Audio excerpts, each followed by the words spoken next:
Dawudi ararangiza avuga ngo ngo twigishe kubara iminsi yacu, uburyo butuma dutunga imitima y'ubwenge.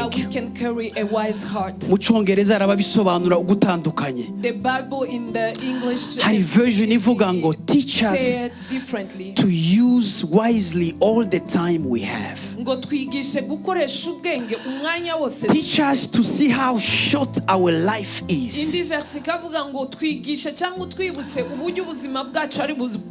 so that we may become wise. Kugira ubwenge nta kundi, to have wisdom is nothing else. No gukoresha umwanya wawe neza. Waruzi ngo iyo ugize ubuntu ubunejeje Imana. Did you know that whenever you are doing good to someone, you're pleasing God? Ubunejeje Imana. Whenever you are doing good to someone, you're pleasing God. Whenever you are blessed, bisa nkaho ari ibitambo kuko bavuze ngo it's a sacrifice that pleases God. Turashima Imana iduhaye iyo opportunity yo guhagarara imbere yanyu. Kuko icyumweru nabajije Imana ni Imana niko ushaka kumbwira ubwoko bwawe. This weekend I asked God, what do you want me to share with your people? Muri ibi bihe bari kunyuramo. In the times that they are going through. Niryo jambo rero numvishe Imana yanshize ku mutima kandi ndazi ko ari ryawe nanje. And I feel like God has given me the sermon for this situation we are in, and this word is for you and for myself. Eka tuje mu ijambo ry'Imana. So now let's go in the word of God. Hari ijambo umubwiriza cyangwa Salomo yavuze. There is a word that Solomon shared. Yakoresheje ijambo season. He spoke about the word season. Aravuga ngo there's a season for everything. Aravuga ngo hari ibihe bintu byose bigira ibihe. Iryo jambo season, the word season, risobanura ngo hariyo début na fin. Means that there is a beginning and there is an end. Siryo jambo nibusoma ariko nashatse kubanza kuvuga ico kintu muri bibiye turimo. This is not the message I'm about to transfer, but season ifite itangiriro ikagira n'iherezo. A season has a beginning and it has an end. Nimba twijiye muri winter tuba tuzi ngo winter yatangiye mu kwa kabiri mu kwa gatatu tukamenya ngo irarangiye. If we start winter, we know that it has started during this month and about this month it will end. Mu gihumbi kimwe na 1980 aho ngaho muri ibyo bice. In 1980, around that time. Ashatse kumuha urwo rugero kugira ngo yumve ko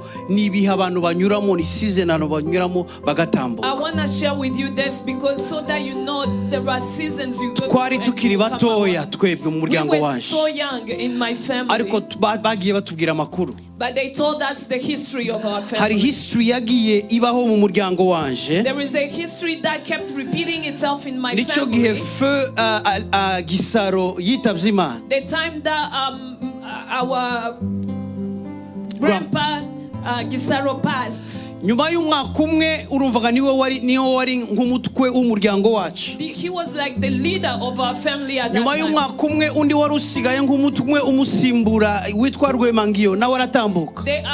The year that followed, his brother died as well. Ubwo bafa papa wanje umva nawe nimba ari wari kubasimbura nawe ari mu bitaro inda ifunguye s'il vous plaît. At that time they died, my dad was sick and we didn't know he would survive. Nyuma yaho umwaka wundi ukurikiye umuhungu wo Rwemangiyo nawe arapfa. And after another year or couple years after, the son of Rwemangiyo died as well. Bisa ngaho ari umwijima wije mu rugo. And it became as if there was a darkness in our family. N'abantu bakagera bakavuga ati uriya muryango niko bimeze. And people started to call us names. Ako nashatse kubabwira ngo hari igihe kiza kibaho kigataha. But I want to tell you there is a time things will pass. Igihe cyarabaye kiratambuka. That time came and it passed. None ubu turabagabo. And today we are men and women. Ubu mwaka utaha nanjye amafite imyaka 50 papa ndi yayigejeje. And next year?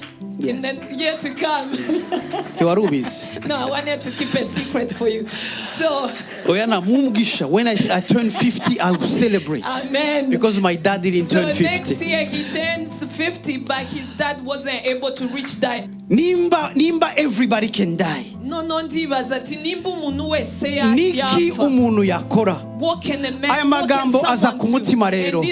Ari mu Baheburayo 13 umurongo wa 16. It's Hebrews 13:16. Aravuga ngo kugira neza no kugira ubuntu ntimukabyibagirwe kuko ibitambo bisa bityo ari byo binezeza Imana. Hallelujah. kugira neza no kugira ubuntu ntimukabyibagirwe kuko ibitambo bisa n'ibyo ari byo binezeza Imana. But do not forget to do good and to share, for with such sacrifices God is well pleased. Amen. sobanukirwa ngo iyi si turimo, I came to understand that this world will live. turi pasagere, turi gutambuka. We are just passengers and Ariko we are going by. icyo nize mu buzima bw'uyu mwene data, But what I've learned from the life of Eve nuko ngo tukiri muri iyi si, is that whenever we are still alive, gerageza ugire neza, learn to do good. gerageza ugirire umuntu ubuntu. Learn to help others. Icyanejeje, And what pleases hari me abantu bagira ngo most, iyo ukora neza ngo ni neza gusa. there are people who think when you do good it's Ariko just nasomye doing amagambo some good. aranezeza. But these words really touched me. ngo ni ibintu binezeza It Imana. says Tuvuge ngo that amen. whenever you do it, Wari it uzi ngo pleases iyo God. ugize ubuntu uba unejeje Imana. Did you know that whenever you are doing good Iyo to someone, ugiriye you're neza pleasing umuntu God? uba unejeje Imana. Whenever you are doing good to someone, Iyo you're ugiriye pleasing neza God. umuntu Whenever you are blessing bisa a nkaho ari person, ibitambo, kuko bavuze ngo it's a sacrifice that pleases God. it's like sacrifices that are pleasing Hari God. igihe dutekereza ngo sacrifice cyangwa kunezeza Imana ni igihe dusimbuka tukaririmba tukaramya Imana. Ibyo ni bimwe muri byo. Most of the time we are mistaken that serving God is just to dance here to praise Him. Yes, it is part of it. Nasomye aya magambo aranezeza But cyane, when I read these words, I was anibutsa ngo very no happy. kugira neza, Which the word will no remind me kugirira abantu ubuntu, that the blessing ngo nabyo ni sacrifice is also a sacrifice. Imana ireba. Haleluya. That God look at Ikazamuka ari umubavu and that mwiza, it goes up as an aroma. ugahumurira Imana And neza. that it would, the aroma will please God. Haleluya. Hallelujah. Ukavuga ngo Papa Sebastien, And he will say, Papa hari Sebastian, umupfakazi yagiriye neza, there is a widow that bikagera imbere y'Imana and bikamunezeza. this good work will go Tuvuge to ngo God and hallelujah. praise Him and please Him. Haleluya. Hallelujah. Mariko gice cy'umunani umurongo wa 36 waravuga ngo, And in the book of Mark chapter 8, what does it profit a man to gain a whole world yet lose his soul? Amen. ngo byamarira iki umwana w'umuntu kubona isi n'iby'isi, gutunga iby'isi byose, ngo ari uko ukaluzinga soul yawe. What does it profit a man to gain the whole world yet lose his soul? Ukayiluzinga kubera iki? Kubera ko utanejeje Imana And you yawe. lose it because you didn't please your God. Ndashima Imana benshi mbona muri mwebwe hano muri abakozi. I thank God because many of you that are singing Imana here yabagiriye are neza. servant and are workers and God has blessed You may gain the whole world. ushobora kutunga Ariko reka isi. nkwibutse ngo But let me muri remind ibyo you ngibyo that Imana in yaguhaye, everything that God has given you, bikoreshe kugira ngo unezeze umuntu uri hariya. use it for the glory of God by Hari amagambo blessing someone. nkangahe yanibukije cyangwa amastori muri Bible. There are few stories that I was reminded of in the Bible. Iyo ukora neza, Whenever you do good, haleluya, hallelujah, Imana irayibuka. God remembers. Hari igihe ineza yawe ishobora guhindura gahunda y'umuntu. There is a time where your blessing or your goodness Hari may inkuru change y'umwami the program Hezekiya of ntabwo tugiye someone. kwitindaho. There is a day, the story of the king Ezekiel. Yesaya aramuzanira inkuru ngo ibyawe birarangiye, Isaiah came to him and brought the message saying that ariko this is kubera the ko yari time for azi you ko to go. hari ineza yagiriye abantu, But because he knew that he had kuko yari blessed so azi many ko hari people, igitambo yatambiye Imana, because he knew that he had made so many Bibiliya sacrifices iravuga to ngo God, yerekera ivure, the Bible says that ngo atakambira Uwiteka. he went to prayer and prayed to Umva God. isengesho yaseze aravuga ngo ndakwingiza Uwiteka uyu munsi ngo wibuke, vuga ngo wibuke Wibuke. ko najaga ngendera mu by'ukuri imbere yawe n'umutima utunganye. Umva aho nakunda cyane ngo ngakora ibishimwa imbere yawe. Remember, Lord, nimba mwa displaying your screen again, thank you.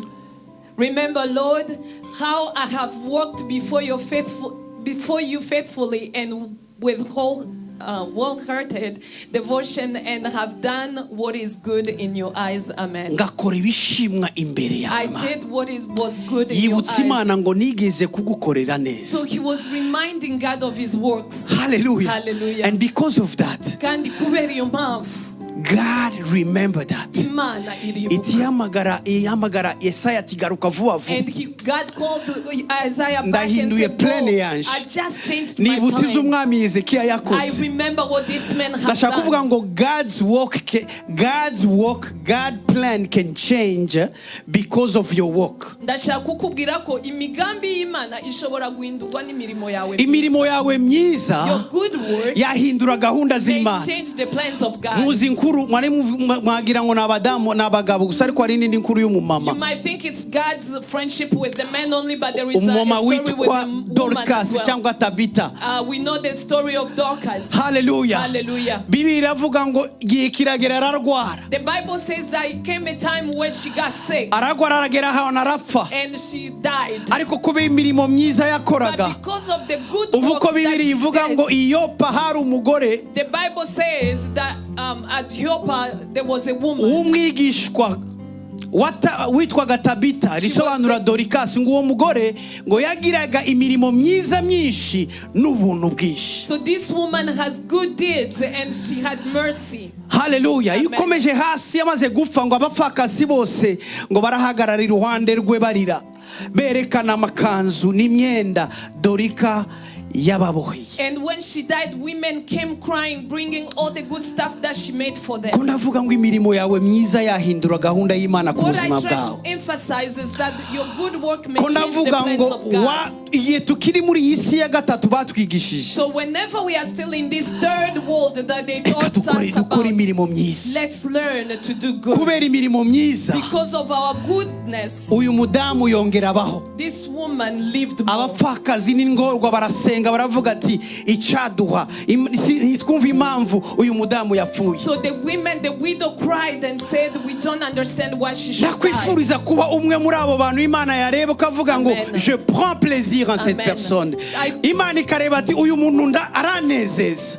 I wish you would be one of those people God will look at and say, I'm pleased by his Mu word. Cyongereza haravuga ngo In English it reka says, nkubwire abagabo nk'abangahe Imana yagiye ishima kubera ibikorwa bitangaje bagiye bakora. let me share with you a few men that God Umugabo was pleased witwa with. John Baptist.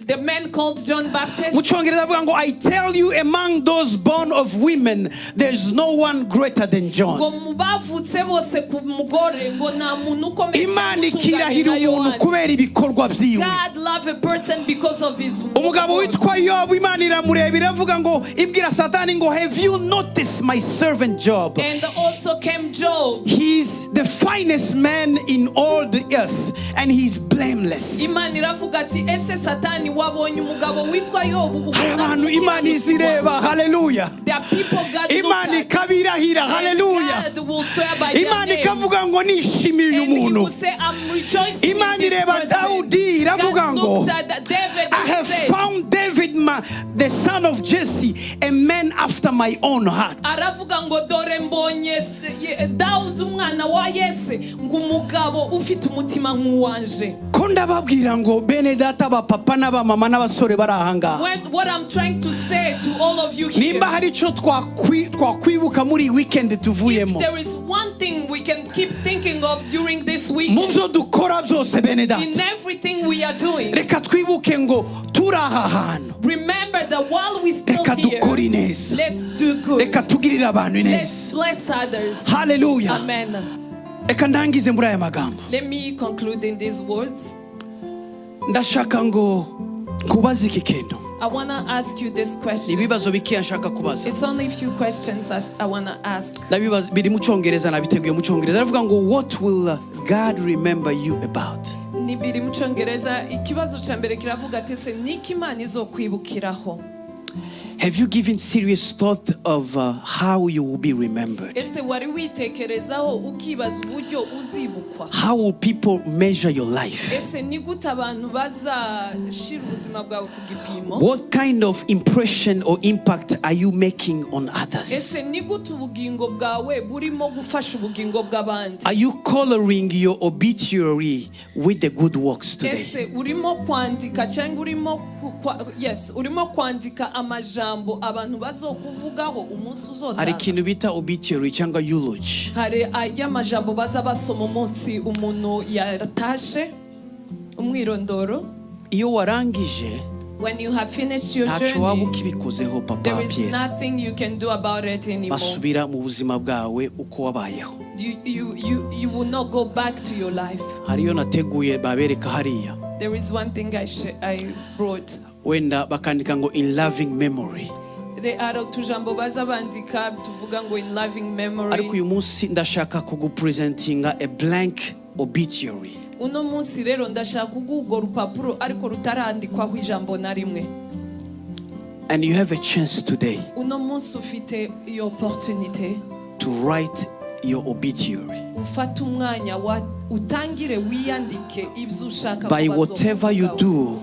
wandike imirimo yose ushaka You will be gukora coloring your obituary. kandi imirimo yose wiyandikaho uzaba wenyine utangiye On that day when you kwandika. finish, uwo munsi nurangiza when that day come, uwo munsi nushika people will not remember the money you left in the account. abo bantu ntibazovuga amafaranga wari ufite, People will not remember how many cars you left. ntibazovuga amamodoka wasize, People will not remember how many degrees, ntibazibuka za diplome but the watsindiye, few things that you have done to others, ariko iyo mirimo wakoreye abandi those are the ones that uzikoreye, will be remembered. iyo niyo mirimo izibukwa. So I'm reminding you and me today ndakwibutsa wewe nanje that you uno still have that chance ko ugifite ubwo buntu to keep adding in your obituary. bwo gukomeza noneho ubwo Reka nongere mvuge ngo ufite na chance uyu munsi yo kuba basiba ibintu bibi kubera ko ibyiza bizarenga biriya bibi So wakoze. you still have even the chance to right your wrongs right now. Imana ishimwe cyane. Amen. Hallelujah. Amen. Dawudi ararangiza avuga ngo And David finished by saying, ngo twigishe kubara iminsi yacu, teach us to count our days uburyo butuma dutunga imitima so that we y'ubwenge. can carry a wise heart. Mu Cyongereza arababisobanura ugutandukanye. The Bible in the English Hari version ivuga ngo teach us say it differently. to use wisely all the time we have. Ngo twigishe gukoresha ubwenge umwanya wose. Teach us to see how short our life Indi is, verse ikavuga ngo twigishe cyangwa twibutse uburyo ubuzima bwacu ari bugufi so that we may become wise. kugira ngo dutunge imitima y'ubwenge. Kugira ubwenge nta kundi To have wisdom is nothing else. ni ugukoresha umwanya wawe neza. Is no other thing like to use your Hari umuntu uri hariya, There is a person. hari umupfakazi uri hariya, There is a person hari on the imfubyi iri other hariya, side. There is no friend on the other itegereje ko side. uba obedient, That person in need is itegereje kuba obedient for your obedience. kugira ngo ashobore kuramuka, So that person kugira ngo may wake ashobore up. kubona icyo ashira mu nda, So that this person may find kugira ngo food ashobore to eat. kubona icyo aha umwana wiwe minerval. So that this person can pay tuition for their Imirimo child. myiza bene data. Your good works. Yohana arandika aravuga ngo And John wrote and numva said, ijwi riravuga ngo I heard the uhereye voice, none hahirwa abapfa bapfira mu mwami. blessed are the dead who die in the Ngo Lord. umwuka nawe aravuga ngo And ye. the Spirit said yes. Abanyabufurero twabanye n'abatuganyi ni abantu bazi kunihira no kwikiriza. Nasomye iri jambo naba nibuka abatuganyi. Nimba uyu mwuka wari wabaye umutuganyi So muri this there time is a avuga ngo one that is ye, called Batuganyi. They ngo go baruhuke yeah, imihati yabo so that they can kuko rest. imihati yabo ijane nabo ibakurikiye. Amen. So that they may rest from their labors. Nta mutuganyi for their wanihira works neza follow akavuga arahari. with them. Hallelujah. Amen. Ngiyi imirimo izakurikirana natwe. So these are the good works that Ngiyi will imirimo follow us. izadukurikira bene And data. these are the good works that Ngibi will speak ibyiza on ibyiza our tuzakora. behalf. These are the goodness Ko we ndababwira perform. nanje nibwira. I'm speaking to you but also reminding Mama Marisiano myself. udufaranga dukeya shanga bayaguhaye uzunyuza mu duke. Mama tate Ugirira the umuntu money neza. that they give Ugirira to umuntu you, neza. bless Nimubwire ngo others. nukubera ko nkora cyangwa ndakora. It's not because I work or not, Icyo Imana yaguhaye but whatever God has blessed with ugirira umuntu you neza. will bless Reka another nangize person. n'iyi kote Let me finish with this quote. yanditswe n'umuntu witwa Emerson. It was written by the man called Waldo Ndayisoma mu Emerson, Cyongereza. and I will read it in English. Iravuga ngo when you were born you were crying. wari uri murira. Muribuka akana gato iyo karira. And everybody else was smiling. Ariko abandi bose barimo baraseka. Live your life so that at the end you will be the one who is smiling and everyone will be crying. Amen.